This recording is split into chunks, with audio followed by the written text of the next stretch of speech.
হে বন্ধু হে সখা, এত দিনে দেখা হলো, মোরা দুই বন্ধু পলাতকা। কত কথা আছে, কত গান আছে শোনাবার, কত ব্যথা জানাবার আছে সিন্ধু বন্ধু গো আমার। শুধু বন্ধুরা, অনেক দিন পর আপনাদের সাথে দেখা আমার। আমি খাদিজা এবং সেই সাথে আছে আমার আরও কিছু বন্ধু, এবং আমরা একটি বিশেষ অনুষ্ঠান নিয়ে আপনাদের সামনে এসেছি। এবং প্রোগ্রামটা হলো আলাপচারিতায় আব্দুল্লাহ উসাইদ। আমাদের সাথে আছেন বাংলাদেশ থেকে আসা এবং অতি পরিচিত এবং অতি প্রিয় একজন ব্যক্তিত্ব প্রফেসর আব্দুল্লাহ উসাইদ, এবং তার সাথে আমাদের অনেক কথা আছে এবং অনেক কিছু জানবার আছে, এবং সেজন্যই আমরা আজকে একসাথে হয়েছি। আমরা জানতে চাইবো আব্দুল্লাহ উসাইদ স্যারের কাছ থেকে তার সম্পর্কে।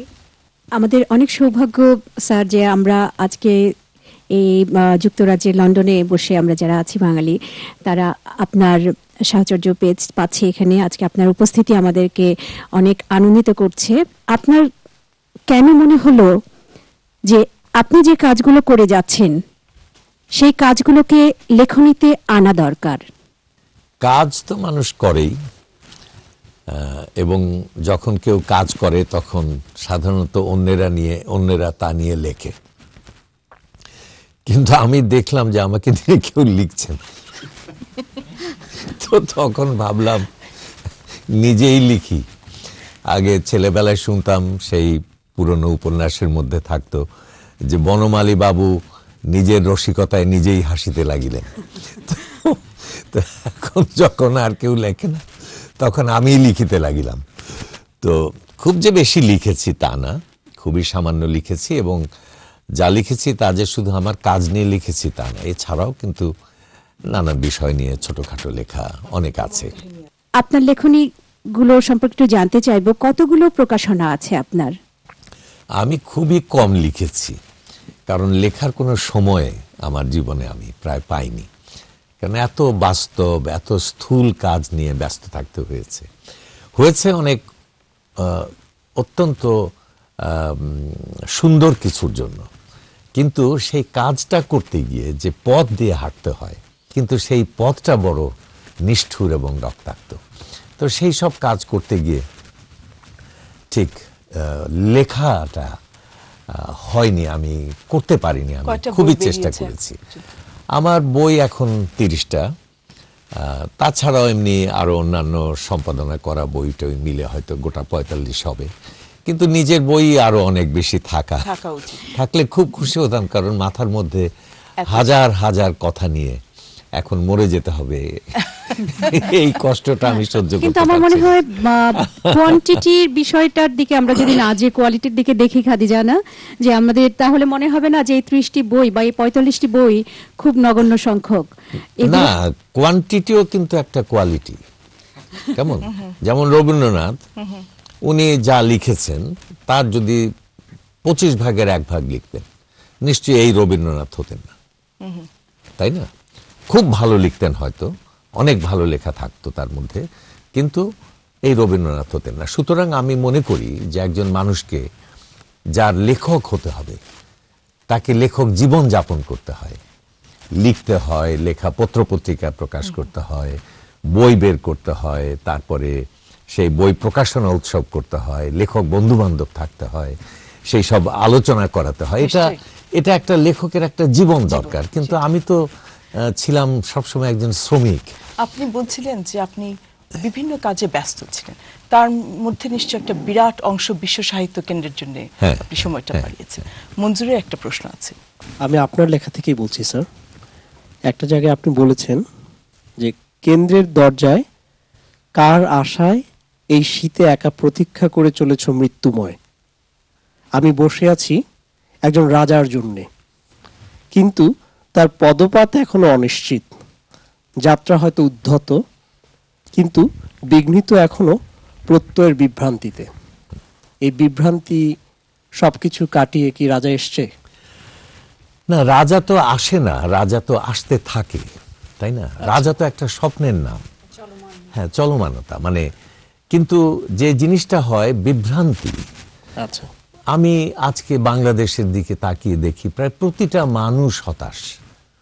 কেমন? প্রতিটা মানুষের ধারণা যে কে যেন এসে করে দেবে, কারণ চিরকাল অন্যেরা এসে আমাদের করে দিয়েছে, তাই না? কিন্তু এখন তো আর আল বগদাদি, কোনো আল কান্দাহারি আর আসবে না, আসবে না। এখন কোনো ব্রিটিশ আর আসবে না, কোনো মোগল আসবে না, কোনো পাঠান আসবে না। আজকে আমরাই সেই মোগল, আমরাই সেই পাঠান, তার মানে আমরাই সেই আমি ব্রিটিশ। দুঃখিত আপনাকে বাধা দেবার জন্য, বা তার মানে আপনি বলছেন যে আমাদেরই হয়ে উঠতে হবে। আমাদেরই তো করতে হবে, হয়ে উঠতে হবে না, ভাবতে হবে আমি হয়েছি, আমি সেই মানুষ, আমি সেই রাজা। তা না হলে পরে আমাদের রাজার জন্য অপেক্ষাই করতে হবে, রাজা কোনোদিন আসবে না। আমাদের নিজেদের মধ্যে থেকে না, না, না, রাজা চাই। আমাদের রবীন্দ্রনাথের গান আছে যে আমরা সবাই রাজা, আমাদের এই রাজার রাজত্বে, রাজা মানে বড় রাজার রাজত্বে, আমরা সবাই রাজা। কিন্তু আমরা কি এটা ভাবি? আমাদের মধ্যে সবসময় কোথায় যেন একটা আত্মসন্দেহ, বিভ্রান্তি, হীনমন্যতা, যে আমি হয়তো সেই মানুষটি নই, অন্য কেউ, তাহলে এটা অন্য হচ্ছে কেউ যে এসে করে দেবে। ব্যক্তি মানুষের স্বাবলম্বিতার কথা বলছেন আপনি। হ্যাঁ, প্রত্যেকটা মানুষকে তার শক্তি নিয়ে এবং, দাঁড়াতে হবে। আরেকটা বিষয় সেটা হচ্ছে আপনি যেটা বলছিলেন যে সেলফ হিপনোটিজম, নিজেকে নিজে অটো সাজেশন দেয়া যে আমি বড়, এবং এই চিন্তাটা যখন একবারে ভেতরে ঢুকে যাবে তখন আমি বড় হয়ে উঠতে পারবো। তো এটার সাথে হয়তো প্রাসঙ্গিকতায় হয়তো এটা না, এটা তো আমি ছোট, আমি কিছু না, আমি পারি না, আমি দাঁড়াতে গেলে আছাড় খাবো, আমি শুয়ে পড়বো, আমি মরে যাব, এই কথা যদি আমি ভাবতে থাকি তাহলে কি আমাকে দিয়ে কোনো কাজ হবে? ভাবতে হবে যে আমি এই কাজের জন্য প্রেরিত। প্রতিটি নবী এ পৃথিবীতে যারা এসেছেন তারা প্রত্যেকে এসে ভেবেছেন যে আমি এই কাজের জন্য প্রেরিত হয়েছি। সুতরাং আমাদেরকে সেই শক্তি নিয়ে দাঁড়াতে হবে প্রত্যেককে, তাই না? যে আমার উপরেই বাংলাদেশ, আমিই বাংলাদেশ। স্যার, একটা প্রশ্ন এটার সাথে আসছে যে আপনি খুব বলছেন যে নিজেদেরটা বুঝতে হবে এবং আমার কি শক্তি আছে সেটা আমার জানতে হবে।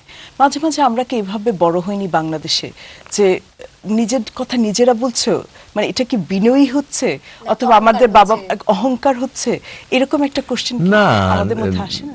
নিজের কথা নিজে বলবো কেন? নিজের কথা বলবে অন্যেরা, তাই না? নিজের কথা বললে আমি আমার কাজটা করব, আমার যে দায়িত্ব, আমার উপরে যে দায়িত্ব রয়েছে বলে আমি মনে করছি সেই কাজটা আমি করে যাব নিঃশব্দে, লোকচক্ষুর অগোচরে, একা, দরকার নেই কারো, তাই না? নিজের ভেতরে আসলে আমাদের বোধটা জাগ্রত করতে হ্যাঁ, হবে। আমাদের বোধটা জাগতে হবে যে আমি আজকে বাংলাদেশ। আচ্ছা, স্যার, আমার প্রশ্ন হচ্ছে, আপনি লিখেছেন চোরকে চুরির মুহূর্তে হাতে নাতে ধরতে পারলে সে কবি, হ্যাঁ। চোর পালাবার পর যার বুদ্ধি আসে সে সমালোচক। চোরকে চুরির মুহূর্তে যে হাতে নাতে ধরতে পারে সে হচ্ছে কবি। কবিকে যে আবেগের মুহূর্তে, প্রচন্ড আবেগের মুহূর্তে যে সবচেয়ে বেশি শান্ত, সবচেয়ে বেশি বুদ্ধিমান, কেমন, সবচেয়ে বেশি সংযত, সেই হচ্ছে কবি। ধরা যাক নজরুলের এই যে বিদ্রোহী কবিতা, আমরা যদি এটা ধরি, তাই না? কি প্রচন্ড আবেগ, যে আজও আমরা পড়তে গেলে, ওই কবিতাটা পড়তে গেলে সঙ্গে সঙ্গে মনে হয় যে আমি সেই মুহূর্তের নজরুল হয়ে গেছি, তাই না? কি প্রচন্ড আবেগ। কিন্তু একটা শব্দে কি দুর্বলতা আছে? একটা ছন্দে কি কোথাও ভুল আছে? কেমন, কোন শৈল্পিক কোন জায়গাতে কি কোনো ত্রুটি আছে? না। কিচ্ছু নাই। অর্থাৎ যখন তিনি আবেগের তুঙ্গ মুহূর্তে ছিলেন, তাই না, সেই সময়ে শৈল্পিক চেতনার জায়গাতে তিনি ছিলেন একদম শান্ত। তো এই জন্য উনি ওই চোরকে ধরে ফেলতে পেরেছেন, কেমন, ওই আবেগটাকে তিনি ওইভাবে ধরে ফেলতে পেরেছেন। এই জন্য তিনি কবি।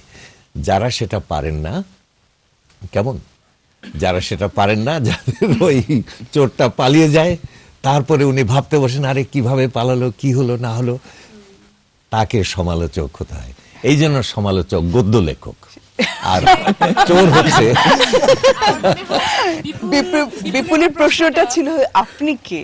ও, আপনি কি চোর ধরতে পারেন? আমি প্রধানত চোর ধরতে পারি নাই, কেমন। আমি কবিতা লিখতে শুরু করেছিলাম এবং সম্ভবত কিছু ভালো কবিতাও লিখেছিলাম, কিন্তু আমি সবসময় দেখতাম যে যখন আমার আবেগ যত বাড়ে আমার বুদ্ধিটা তত বোকা হয়ে যায়।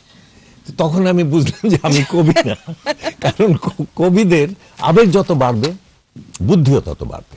আমার মধ্যে কবি আছে, কিন্তু পরিপূর্ণ কবি নেই, কিন্তু গদ্যে সে কাজ করতে পারে। সুতরাং আমি গদ্য লেখাটাকেই মানে যুক্তিযুক্ত মনে করলাম এবং নিরাপদ মনে করলাম আর কি। যারা হ্যাঁ, যারা কবির কথা আমি বুঝলাম, এবং আপনি বললেন যে যারা সেই সময় মতো চোরটাকে ধরতে পারলো না, হয় তারা সমালোচক, তা নাহলে তারা গদ্য লেখক। যারা খুব ভালো ঔপন্যাসিক তারা কি? না, ঔপন্যাসিক তো গদ্য লেখক, তাই না? ঔপন্যাসিক গদ্য লেখক, গল্পকার গদ্য লেখক। কেমন? কবি আর ঔপন্যাসিক কিন্তু এক জিনিস নয়, প্রবন্ধকার কিন্তু এক জিনিস নয়। কিন্তু আর ওরাও যেটা কি- সমালোচক বলেছি, সমালোচক একটু নিন্দার্থে বলা হয়েছে, কিন্তু মনে রাখতে হবে যে সমালোচনা কিন্তু সবচেয়ে কঠিন কাজ। কেমন? 100 বছরের মধ্যে ইংরেজি সাহিত্যে, ঊনবিংশ শতাব্দীতে যদি আমরা ধরি, 100 বছরের মধ্যে দেখা যাচ্ছে কত বড় বড় কবি, Shelley, Keats, Wordsworth, Byron, Milton, কি বলে বায়রন, টেনিসন, হ্যাঁ, তারপরে ওই যে ব্রাউনিং, সুইনবার্ন, কত বড় বড় কবি, রোসেটি, কেমন, মরিস, কেমন, এত বড় বড় কবি, কিন্তু সমালোচক মাত্র একজন, ম্যাথু আর্নল্ড। উনি কবিও বটে, আবার সমালোচক একজন। কেন? তারপর 20th সেঞ্চুরিতে কত বড় বড় কবি ইংরেজি সাহিত্যে। এখানে লন্ডনে বসে বলছি বলে ইংরেজি সাহিত্যের কথাটা বলছি বারে বারে, কিন্তু সমালোচক মাত্র একজন, টি.এস. এলিয়ট। কেমন? অর্থাৎ সমালোচনা করতে গেলে মনন দরকার হয়, চিন্তাশীলতা দরকার হয়, মননের শক্তি দরকার হয়। কবি ইন্সপিরেশনে লিখে ফেলতে পারেন, আবেগের শক্তিতে তিনি লিখে ফেলতে পারেন, কিন্তু সমালোচক হতে হয় মনন দিয়ে, মননের শক্তি দিয়ে। এই শক্তি খুবই কম মানুষের মধ্যে থাকে পৃথিবীতে। কারণ সমালোচক কিন্তু লেখক না, মানে সাহিত্যিক না, সমালোচক কিন্তু বেসিক্যালি দার্শনিক। আরো তার একটা ক্ষুধাও তো আছে না? কোনটা? তার একটা ক্ষুধাও তো আছে, সে তো কবিতা উপলব্ধি করতে পারেন কিন্তু হয়তো লিখতে পারছেন না। কবি তো উপলব্ধি করতে পারেন না, না, কবিও তো সমালোচকের তুলনায় এক জায়গায় দুর্বল। দুর্বল। কারণ কবি উপলব্ধি করতে না, পারেন না, লিখতে পারেন। আর ইনি লিখতে পারেন না, উপলব্ধি করতে পারেন। সুতরাং দুজনেই খুব গুরুত্বপূর্ণ। আমাদের প্রথম পর্ব শেষ হবার আগে আমার একটু ছোট্ট জিজ্ঞাসা রয়ে গেল। একটু আগে যে বললেন যে সমালোচক একজন, তিনি তো একজন ঔপন্যাসিক বা একজন গদ্য লেখকও তো সমালোচক হতে পারেন, বা একজন কবি কেন সমালোচক না, গদ্য হতে পারে না? লেখকও কিন্তু কবি হতে পারেন। হ্যাঁ, কেমন? রবীন্দ্রনাথের বহু গদ্য আছে সেজন্যই বলছিলাম। যেগুলো কবিতা, তাই না?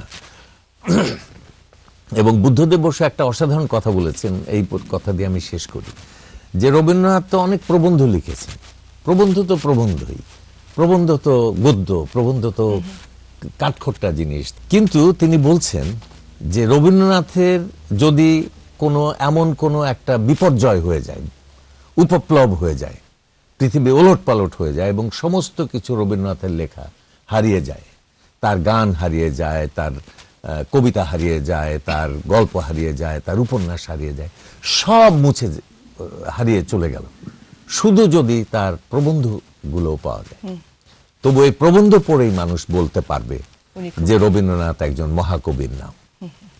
অর্থাৎ তার কবিতা শুধু তার কবিতার মধ্যে ছিল না, তার গদ্যের মধ্যে ছিল, তার গল্পের মধ্যে ছিল, তার উপন্যাসের মধ্যে ছিল, তার এমনকি তার প্রবন্ধের মধ্যেও একেবারে কবিতায় ভরা। সুতরাং যে কবি সে সবখানে কবি।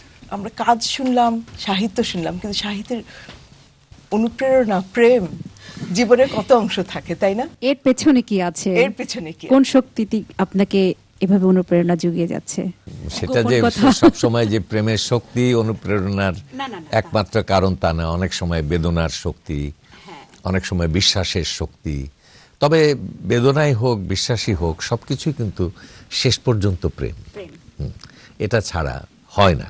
প্রেম মানে শুধু যে নারী প্রেম হয় পৃথিবীতে বা পুরুষ প্রেম হয়, এটা কিন্তু নয়। মুক্তিযুদ্ধের সময় যখন আমাদের লক্ষ লক্ষ ছেলে মেয়ে জীবন দিয়েছিল, সেটা কোনো নারী প্রেমের জন্য বা পুরুষ প্রেমের জন্য দেয়নি, সেটা দেশপ্রেমের জন্য দিয়েছিল। অসংখ্য রকম প্রেম আছে, কেউ কবিতা প্রেমিক। জীবনে প্রেমের বয়স একটাই, 18। মানুষ যে বয়সে বা জীবনের যে পর্বেই প্রেমে পড়ুক, তার বয়স তখন হয়ে পড়ে ওটাই। প্রেমে পড়ার সঙ্গে সঙ্গেই তারা ওই বয়সের ছেলে মেয়েদের মতো অকারণ বেদনায় হয়ে উঠবে বিষণ্ণ, করুণ। নিজেদের তোবড়ানো তামাটে চেহারাটা বেমালুম ভুলে গিয়ে রঙিন পাখা মেলে উড়ে বেড়াতে থাকবে প্রজাপতির মতো। অকারণে গলাগলি করা নিমগ্ন শিশুদের মতোই হয়ে যাবে ভাবনাহীন, বাচাল, মানুষের সমালোচনা বা বলাবলির ব্যাপারে পুরোপুরি বেপরোয়া, উদাসীন। উদাসীন এক কথায় প্রথম প্রেমের মতোই উজ্জ্বল আর বেদনার্ত, প্রথম যৌবনের মতো হাস্যকর আর করুণ। তোমাদের বয়স সবারই তো 18 পার হয়েছে। এখন তোমরা যদি প্রেমে পড়ো তাহলে দেখবে যে তোমাদের বয়স 18 বছরই হয়ে যাবে। 18 বছরে মানুষ যেরকম হাস্যকর থাকে, যেরকম করুণ থাকে, যেমন অসহায় থাকে, কারণ প্রেম তো কোনো বুদ্ধি দিয়ে মানুষ করে না, তাই না? বুদ্ধি দিয়ে যে প্রেম করে সে ব্যবসা করে, তাই না? প্রেমে পড়লে মানুষ ওই রকম অসহায় হবে, ওই রকম করুণ হবে, ওই রকম গলাগলি করে মানে ঘুরে বেড়াবে। তো এটা কিন্তু খুবই স্বাভাবিক। এবং এটা কি স্যার আপনার নিজের অভিজ্ঞতা দিয়ে আমি আপনি যদি এখনো প্রেমে পড়ি হ্যাঁ। কেমন, তাহলেও আমি এই কাজই করব। আমি ওই 18তেই যেতে হবে আমাকে, তোমাকেও যেতে হবে, আমাকেও যেতে হবে। কেমন রবীন্দ্রনাথ যখন সেই 68 বছর বয়সে ভিক্টোরিয়া ওকাম্পোকে ভালোবেসেছিলেন, তখন তার গলার স্বরও এই 18 মতোই করুণ এবং অসহায় হয়েছিল। তো সুতরাং এতে কোনো লজ্জার বিষয় নাই, কারণ 18 বছর সেই বয়স যখন আমাদের মনটা উন্মোচিত হচ্ছে, আমরা সবচেয়ে বেশি উৎকর্ণ, সবচেয়ে বেশি উদ্গ্রীব, সবচেয়ে বেশি হ্যাঁ আমরা সবচেয়ে বেশি অনুভূতিময়। আর ও যেটা বললো সবচেয়ে বেশি দুঃসাহসী, কেমন দুনিয়াকে কেয়ার করি না। এবং সুকান্তের কবিতা আছে না, পৃথিবীর বুকে 18 আসুক নেমে। হ্যাঁ, পড়েছিলাম একটা কোথায় যেন যে কাউকে করি না কো কুর্নিশ, বয়স 13 থেকে 19। সুতরাং এই বয়সটা হচ্ছে সবচেয়ে সাহসী বয়স, জীবন্ত বয়স, রক্তিম বয়স, সবচেয়ে করুণ বয়স, সবচেয়ে হাস্যকর বয়স, সবচেয়ে অসহায় বয়স। সুতরাং এইটা প্রেমের জন্য এর চাইতে সুন্দর সময় আর কখন আসবে? বারবার ফিরে যেতে ইচ্ছে করে। অবশ্যই অবশ্যই। প্রেমেরই আরেকটা যে দিক সম্পর্কে বলছিলেন, দেশপ্রেম। তো আপনারই একটা উদ্ধৃতি থেকে আমি একটু পড়ছি। 1971 সালে আমরা যুদ্ধ করেছিলাম। সে যুদ্ধ ছিল বহিঃশত্রুর বিরুদ্ধে, তাতে আমরা জয়ী। যুদ্ধের পর অনেকে ভেবেছিলেন যুদ্ধ চিরকালের মতো শেষ। অল্পদিনই ভুল ধরা পড়েছিল তাদের। আমরা জেনেছিলাম আগের যুদ্ধটা আসলে ছিল একটা ছোট্ট সংগ্রাম, একটা সম্পূর্ণ যুদ্ধের প্রথম গোলাবর্ষণের দুরাগত ধ্বনি মূর্ছনা মাত্র। আমাদের প্রকৃত যুদ্ধ আরম্ভ হয়েছে এর পরে। এই যুদ্ধ রক্তাক্ত এবং নিষ্ঠুর, সর্বাত্মক ও দীর্ঘস্থায়ী। আজকের যুদ্ধ আমাদের নিজেদেরই বিরুদ্ধে, আমাদেরই পাপ ও পচনের বিরুদ্ধে এই যুদ্ধ। আমাদের অযোগ্যতার ক্লেদের বিরুদ্ধে, আমাদের ক্ষুদ্রতা, লোভ, দৈন্য এবং নিঃস্বতা এবার আমাদের প্রতিপক্ষ। 71 সালে আমরা যুদ্ধ করেছিলাম, এটা একটা খুব মহান যুদ্ধ, তাই না? বাঙালি নিজের রাষ্ট্র পেয়েছে, সত্যিকার মাতৃভূমিকে পেয়েছে। এবং তখন বাঙালি যুদ্ধ করেছিল কার সঙ্গে? বহিঃশত্রুর বিরুদ্ধে। এবং এই যুদ্ধ কিন্তু দীর্ঘস্থায়ী হয়নি। কতদিন হয়েছে? 9 মাসের মধ্যে আমরা স্বাধীনতা পেয়েছি। কিন্তু মানে স্বাধীনতা সংগ্রাম শেষ হয় একদিন, কিন্তু একটা জিনিস শেষ হয় না, সেটার নাম মুক্তি সংগ্রাম। কেমন? সে মুক্তি কিসের থেকে? কার হাত থেকে? নিজের হাত থেকে। নিজের ভেতরকার যে পাপ আছে, নিজের ভেতর যে পতন আছে, নিজের যে ক্লেদ আছে, লোভ আছে। আমরা সারা জাতির মধ্যে একটা উন্মত্ত লোভী একটা চরিত্র ফুটে উঠেছে জাতির। আজকে যুদ্ধ কার সঙ্গে? নিজের সাথে। সেই মানে লোভের সঙ্গে, সেই পাপের সঙ্গে আজকে আমাদের যুদ্ধ। সুতরাং এই যুদ্ধ একদিনের শেষ হবার নয়। যতদিন এই জাতি থাকবে ততদিন এই যুদ্ধ থাকবে। সেই জন্য মানে এর মূল কথাটা যে স্বাধীনতা যুদ্ধ শেষ হয়, কিন্তু মুক্তিযুদ্ধ, হ্যাঁ, নিজের ভেতরের পাপের হাত থেকে মুক্তি মানুষের চলতেই থাকে। এই সংগ্রাম কোনোদিন শেষ হবে না। আপনি বলছেন আমরা স্বাধীনতা পেয়েছি, আমরা কি আসলেই স্বাধীনতা পেয়েছি? না, স্বাধীনতা তো আমরা পেয়েছি। এখন এই স্বাধীনতাকে আরো উন্নত জায়গাতে নিতে হবে। আমরা আজকে দেশকে যেভাবে লুণ্ঠিত হতে দেখি মাঝে মাঝে, কেমন লুটেরার মতো দেশকে, দস্যুর মতো দেশকে যারা মানে লুণ্ঠন করে নিচ্ছেন, এই জন্য কি মুক্তিযোদ্ধারা প্রাণ দিয়েছিল? কেমন মুক্তিযোদ্ধারা যদি জানতেন যে একদিন দেশ এই সব দস্যুদের দ্বারা আক্রান্ত হয়ে লুণ্ঠিত হবে, তাহলে কি আমার তো মনে হয় যে তারা যুদ্ধ করতে তাদের অসুবিধা হতো। বিশ্ব সাহিত্যের একটা স্লোগান হচ্ছে আলোকিত মানুষ চাই। এটা কি সেই ভেতরের মুক্তিকে আরো জাগ্রত করার উদ্দেশ্যে? হ্যাঁ, আলোকিত মানুষ চাই শব্দটার মানে কি? আলোকিত শব্দটার মানে হচ্ছে আমি অন্ধকার থেকে বেরিয়ে আসতে চাই, আমি অন্ধকারে পরিপূর্ণ। কেমন আমার মধ্যে আলো আছে, কিন্তু আলো প্রাধান্য বিস্তার মানে করতে পারছে না। কেমন তো আমরা আলোকে মশালের মতো তুলে ধরতে হবে, এবং দাউ দাউ করে সে মশাল জ্বলবে এবং সমস্ত দিক আলোকিত হবে, আমাদের অন্তর আলোকিত হবে, আমাদের কেমন অন্তরমম বিকশিত করো অন্তরতর হয়ে। কেমন কিন্তু অনেকটা গেটের বলা যায় যে গেটে যখন মারা যাচ্ছেন তখন বলছেন লাইট, মোর লাইট। কেমন সেই আলো চাই, কেমন যে সেই আলো যদি যতখানি আমরা মানে মানে অর্জন করতে পারবো আমরা ততখানি। আর তুমি যেটা বললে, মানে আমরা কিছু আলোকিত মানুষ ম্যানুফ্যাকচার করতে বসিনি, তাই না? আমরা একটা সুযোগ কেন্দ্র মাত্র, একটা প্রক্রিয়া অব্যাহত রেখেছি। সবাই কিছু না কিছু পাচ্ছে, যে 5-এর চাইতে তো 10 বেশি, 10-এর চাইতে তো 25 বেশি, তাই না? 25-এর চাইতে তো 65 বেশি, যে যতটুকু হয় হোক না। কেমন একটা দারোগা, একটা ছোট্ট অফিসার আমাদের দেশে, তাই না? ছোট্ট এতটুকু একটা অফিসার, কিন্তু একটা দারোগা যদি খারাপ হয়, সারা জীবনে সে লক্ষ লক্ষ মানুষের দুঃখ, দুর্দশা এবং দুর্ভোগের কারণ। আর যদি একটা ছোট্ট দারোগাটা ভালো হয়, তাহলে কত মানুষের সুখ, নিরাপত্তা এবং আশ্রয় সে হচ্ছে। সুতরাং মানুষকে একটু ভালো করে তোলা, আরেকটু ভালো করে তোলা, আরেকটু আলোকিত করে তোলা, এইটাই একটা জাতির স্বপ্ন। কে জানে এর মধ্যে থেকে হয়তো একদিন কোনো অসাধারণ নায়ক হয়তো বেরিয়ে আসতে পারে, এর মধ্য থেকেও বেরিয়ে আসতে পারে, এর বাইরে থেকেও বেরিয়ে আসতে পারে, কিন্তু যেখান থেকেই সে আসুক সে আলোকিত। এটা আমাদের একটা চেষ্টা। আপনার কাছে একটা প্রশ্ন স্যার, আপনার বইতে পড়লাম, চোখের সামনে সারা দেশে প্রশাসন কি দুঃখজনক একটা ধ্বংসস্তূপ হয়ে গেল? কোথাও কোনো উজ্জ্বল সিদ্ধান্তকারী নেই, কেউ কাউকে বিশ্বাস করছে না।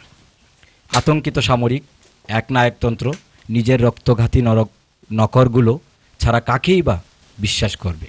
উপসচিব তার সহকারী সচিবকে বিশ্বাস করছে না, যুগ্ম সচিব উপসচিবকে বিশ্বাস করছে না, অতিরিক্ত সচিব বিশ্বাস করছে না যুগ্ম সচিবকে, সচিব অতিরিক্ত সচিবকে না, মন্ত্রী সচিবকে না, রাষ্ট্রপতি মন্ত্রীকে না, জনগণ রাষ্ট্রপতিকে না।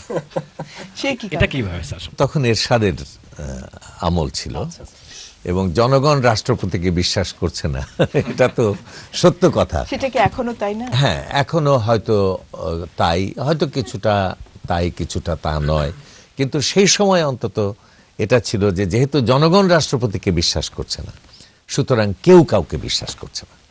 কারণ জনগণের বিশ্বাস পাওয়াটাই হচ্ছে সত্যিকারের রাষ্ট্রনায়কের দায়িত্ব। সেই রাষ্ট্রনায়কই বড় হয় যে জনগণের ভালোবাসা পায়, জনগণের মনকে যে জয় করতে পারে। আমাদের এখনো হয়তো রাজনীতি জনগণের মনকে জয় করার দিকে ততটা বেশি উৎসাহী নয়। একটা জিনিস আমি বলবো যে ব্যাপারটা হচ্ছে যে আমাদের নেতৃত্বের অভাব অনেক দিন ধরেই। হ্যাঁ, নেতৃত্বের অভাব। তুমি এখানে বসে থাকলে তো হবে না, দেশ তো তোমাদের সবাইকে ডাকছে, তুমি বসে বসে এখানে লেজ নাড়বে কেমন, এবং বলবে যে হচ্ছে না কেন। স্যার, আমি আপনার একটা লেখাতে পড়েছিলাম যে মানুষ যা পায় তাই চায়, আসলে কি তাই? আমরা সাধারণভাবে বলে থাকি যে মানুষ যা চায় তাই পায়, মানে মানুষ যা স্বপ্ন দেখতে পারে সেই স্বপ্নটাকে সে একদিন না একদিন অর্জন করতে পারে। এটা আমরা আমাদের বিশ্ব সাহিত্য কেন্দ্রেও ঢাকায় এই লাইনটা লিখে রাখছি যে মানুষ তার স্বপ্নের সমান বড়। কিন্তু আমি মনে করি যে এর উল্টোটাও সত্যি, মানুষ যা পায় তাই চায়। যেরকম এ জগতে হায় সেই বেশি চায়, আছে যার ভুরি ভুরি, টাকা যে পেল সে আরো টাকা চাইতে থাকবে।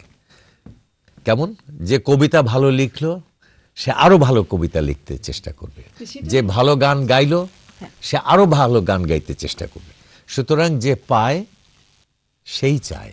আমি একটা আবার প্রশ্ন করে ফেলি, যৌবন অত্যাচার করে হৃদয়ের উপর আর বার্ধক্য শরীরের উপর, এই ব্যবধানটা আপনি কি বুঝেছেন? না, যৌবন সম্পর্কে অনেকের ধারণা যৌবন সবচেয়ে সুখের সময়, সবচেয়ে আনন্দের সময়, সবচেয়ে স্বপ্নের সময়, তাই না? যৌবন হচ্ছে মানে প্রকৃতিতে যেরকম বসন্ত মানুষের জীবনে তেমনি যৌবন, কিন্তু মানুষ মনে রাখতে চায় না যে যৌবন সবসময় খুব সুখের নয়। কেমন? যৌবনে প্রেম আসে, তাই না? লোকে বলে প্রেম, আমি বলি জ্বালা, তাই না? সেই জ্বালা তো যৌবনকেই সহ্য করতে হয়, আমাকে তো সহ্য করতে হয় না। কেমন? আচ্ছা, তারপরে যৌবনের মধ্যে উচ্চাকাঙ্ক্ষা, যৌবনের মধ্যে মানে মানে খুন চড়ে যাওয়া একটা মানে মস্তিষ্ক ছিঁড়ে যাচ্ছে, যেমন করে হোক পৃথিবীতে প্রতিষ্ঠা চাই, নিজেকে এই পৃথিবীতে দাঁড় করাতে চাই, সবার উপর দিয়ে নিজের মাথাটাকে উঁচু করতে চাই। এটা তো আমার এই বয়সে আর নাই, তাই না? তো সুতরাং যৌবনকে যে মানুষ শ্রেষ্ঠ সময় মনে করে, এটা কিন্তু সবসময় সত্য নয়। যৌবনে প্রেম হচ্ছে, কিন্তু প্রেমের দাহ ওটা যৌবনকেই পেতে হচ্ছে। সুতরাং সব বয়সেরই কষ্ট আছে, যৌবনেরও যেমন কষ্ট আছে, বার্ধক্যের কষ্ট আছে, শরীরের কষ্ট। কেমন? এই যেমন আমার মাথা ধরে গেছে। তাহলে আমরা কাজ করতে পারি খাদিজা বা মঞ্জুর, আমরা যৌবন এবং বার্ধক্যের মাঝামাঝি একটা সময় নিয়ে কথা বলতে পারি। আপনি আজকে যে বইটি নিয়ে পড়ছি, আমরা যে কথা বলছি, যে গ্রন্থটি নিয়ে, সেখানেই আপনি লিখেছেন একটা জায়গায় যে সব দাম্পত্য সম্পর্কেই স্বামী স্ত্রী দুজনের মধ্যে যে অধিকতর অমানুষ, হ্যাঁ, শেষ পর্যন্ত সেই জয়ী। হ্যাঁ, স্বামী স্ত্রী দুজনের মধ্যে সব দাম্পত্য জীবনেই যে অধিকতর অমানুষ, সেই হচ্ছে জয়ী। অধিকতর, এই যে কথাটি বলছেন আপনি, এবং অমানুষ বলছেন, আর এখানে জয় পরাজয়ের বিষয়টি আসছে। দাম্পত্য জীবনের মধ্যে যে মানুষটি সবচেয়ে অনুভূতিপ্রবণ, স্পর্শকাতর, তার কষ্টটা বেশি হয়। আর যে অমানুষ, অধিকতর অমানুষ দুজনের মধ্যে, কেমন সে বেশ আরামেই থাকে। কেমন স্থূল বর্বর ভাবে সে যা খুশি তাই করে যায়, মানে আরেকজনের মনের মধ্যে কি হলো, তার কষ্ট কি হলো, তার কি ঢেউ উঠলো, কোনো কিছু সে জানার চেষ্টা করে না। এই মানুষ জয়ী হয়। কিন্তু মাঝে মাঝে কি তার প্রয়োজনীয়তা নাই? হ্যাঁ, বর্বরের প্রয়োজনীয়তা তো নিশ্চয়ই আছে।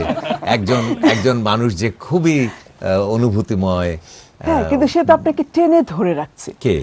যে যার অত অনুভূতি আছে, সে আপনাকে সারাক্ষণ কাছে পেতে যাচ্ছে। না, এটা ঠিক না, এটা ঠিক না। বর্বর কি কাছে পেতে চায় না? জোর করে। ভিলেনই তো বেশি কাছে পেতে চায়। হ্যাঁ, বলে যে তোমাকে আমার চাই, বলে না তোমাকে আমার, তাই করে দেখায়। হ্যাঁ, করে দেখায়। তো কাছে তো পেতে সবাই চায়, কিন্তু এই দুইজনের মধ্যে যে ভালো একটা ইকোনমিক্সের থিওরি আছে যে bad money drives away good money out of circulation, এবং স্বামী স্ত্রীর মধ্যে যে ব্যাড, সে যে গুড তাকে আউট অফ সার্কুলেশন করে দেয়, এবং সে জয়ী হয়ে বসে থাকে। সে দেখা গেল সে বড় একটা কষ্ট দিল, সে তারপর ঠিকই আনন্দে ঘুরে বেড়াচ্ছে, সে ঘুরে বেড়াচ্ছে, কিন্তু যে অনুভূতি অনেক মানুষ থাকে যে অসংখ্য পাপ অপরাধ করছে, কিন্তু তার কোনো বিকার নেই, তার ধারণা যে সে হচ্ছে পৃথিবীর সবচেয়ে পুণ্যবান লোক। আবার অনেক মানুষ আছে যে কোনো অপরাধই করে নাই, তবু আল্লাহর কাছে কাঁদে যে আল্লাহ তুই আমাকে মাফ করে দিস, আমি অনেক অপরাধ করেছি। কেন? সে মানুষ অনুভূতিময় বলে, স্পর্শকাতর বলে, তাই না? তো সেই জন্য এই স্বামী স্ত্রীর মধ্যে দেখা যায় যে যে কিনা যত জন্তু সুলভ, সেই তত আরামে থাকে। আপনার বইয়ে এক জায়গায় এটা নিয়ে আমি কিছু কথা পড়েছি, এই ব্যাপারে আপনার কাছ থেকে কিছু জানতে চাই। যেগুলো পড়েছি লাইনগুলো হলো, যে উপদেশ দেয় আর যে উপদেশ শুনে দুজনেই সমান অপরাধী। যে উপদেশ চায় তার মধ্যে খুঁত নিশ্চয় আছে, না হলে সে উপদেশ খুঁজবে কেন? উপদেশদাতার অপরাধ এখানে যে উপদেশ সে শোনায় অন্যকে, কিন্তু দেয় নিজেকে। গুরুজনদের কাছ থেকে উপদেশ আমরা কখন নেই? যখন আমাদের মধ্যে কিছু গোলমাল, তাই না? কেমন? তো সুতরাং যে উপদেশ নিচ্ছে তার মধ্যে গোলমাল, গন্ডগোল, কিছু পাপ, কিছু শয়তানি নিশ্চয়ই আছে, না হলে সে উপদেশ খুঁজে বেড়াচ্ছে। এক নম্বর। আর 2 নম্বর হচ্ছে যে উপদেশ দেয় সেও আসলে উপদেশ চায়, সে নিজেই নিজেকে উপদেশ দেয়। ও সে শোনায় অন্যকে, কিন্তু দেয় নিজেকে। গুরু আর শিষ্যর ভিতরে কি হবে? কে কাকে উপদেশ দেবে, কে উপদেশ নেবে, কিভাবে নেবে? না, এটা তো খুব সুন্দরভাবে, এটা মানে প্রাচীন সংস্কৃত সাহিত্যে খুব সুন্দরভাবে এর এক জায়গার একটা পেয়েছি, এটার উত্তর পেয়েছি, যে গুরু 2 রকম। এক ধরনের গুরু আছে যার কাছে, যার বাড়িতে শিষ্য যেদিন প্রথম আসে তখন মনে হয় যে গুরুর সাহায্য ছাড়া আমি আর চলতে পারছি না। কিন্তু যেদিন আরো যখন সময় যায়, সময় আরো যত যেতে থাকে, তত মনে হয় যে আমি আরো অসহায়, গুরু ছাড়া আমার আর, হ্যাঁ, ওমন গুরু ভজরে ওরে শোনা চাঁদ। হ্যাঁ, এ হচ্ছে এক ধরনের গুরু, তাই না? আরেক ধরনের গুরু আছে, যে গুরুর বাড়িতে প্রথম যেদিন যাচ্ছি মনে হচ্ছে যে আমি গুরু ছাড়া চলতে পারবো না, কিন্তু যেদিন তার বাড়ি থেকে আমি চলে আসছি সেই দিন মনে হবে যে এই গুরু আমার জন্য অপ্রয়োজনীয়। অর্থাৎ ওই দ্বিতীয় গুরু তাকে পূর্ণ স্বাধীন করে, তার চিন্তার পূর্ণ স্বাধীনতা দিয়ে তাকে ফেরত পাঠিয়ে দেয়। অর্থাৎ গুরু 2 রকম। এক ধরনের গুরু যারা শিষ্যের চিন্তা শক্তিকে সম্পূর্ণভাবে নষ্ট করে তার উপরে আশ্রিত করে ফেলে। আরেক ধরনের হচ্ছে শিষ্যের চিন্তা শক্তিকে জাগিয়ে তাকে সম্পূর্ণ স্বাবলম্বী করে বিদায় করে দেয়। তো এই 2 গুরুর মধ্যে কোন গুরু ভালো? যে স্বাবলম্বী করে দেয়, যে স্বাবলম্বী করে দেয় সেই ভালো। আমি মনে করি, আমি এটা এই একটা কথা লাইন লিখেছি এই বইটার মধ্যেই, যে গুরু হচ্ছেন তিনি যাকে মানার দরকার হয় না। যাকে মানার দরকার হয় না তো স্কুল মাস্টার, তাই না? তার বেতের ভয়ে সোজা হয়ে থাকে। হ্যাঁ, আর গুরু হচ্ছেন যিনি যাকে মানার দরকার হয় না। মানে তিনি এমন ভাবে আমাকে জাগিয়ে দেন, আমাকে যোগ্য করে দেন, কেমন যে সেদিন গুরু আর আমি সমান হয়ে যাই, তাকে তখন আর আমার মানার দরকার। গুরু শিষ্যের কথার মধ্যে প্রতিভার প্রসঙ্গটা আছে, কিন্তু যখন মহাপুরুষেরা আসেন তখন কিন্তু গুরু শিষ্যের প্রশ্ন নিয়ে আসেন না। তারা সমস্ত বিশ্বের একটা বিশাল মানুষের প্রতিনিধিত্ব করতে আসেন। যে আপনার বইয়ের সংখ্যা এত কম কেন? কোন একটা টেলিভিশনে সেখানে আমাকে এই একই কথা জিজ্ঞেস করেছিল, আপনার বই এত কম কেন? তা আমি তখন তাকে, উপস্থাপককে বলেছিলাম যে আমি একটা ভুল করে ফেলেছিলাম 25 বছর বয়সে, 18তে না, 18তে করা সম্ভব কেমন?